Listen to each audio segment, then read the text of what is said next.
Swyddwyd Fforwm Iaith nôl mis Medi 2014, bryd hynny efo'r athro Benedicte Morgan yn gadeirydd. Wedyn erbyn hyn, mae gennym ni bartneriaid allweddol yn rhan o'r fforwm a gadeirydd ydi Dr Hayden Edwards. Mae Mentrau, Mentrau, cyngor sir, deilydd portffolio'r cyngor sir, penaethiaid gwasanaeth, ffermwyr ifanc, yr urdd, dysgu Cymraeg, gogledd orllewin, grŵp cynrychiol menau, llawer iawn. Does na ddim arian yn gwthio agenda'r fforwm, dyna sy'n arbennig amdano fo.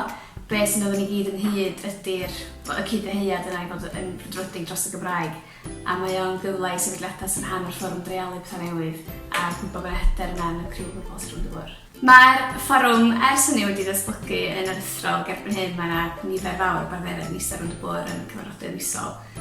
Be sydd yn arbennig iawn yn fforwm erbyn hyn ydy bod ni wedi datganfod Gymraeg o bwysigrwydd sylfaenol i'r ynys. Gan bod y cyfarfodydd yn rhai mor fyrlymus, wnaethon ni sylweddoli rhyw flwyddyn a hanner yn ôl bod angen ni sefydlu is-grŵp i drafod o blynyddoedd cynnar yn benodol.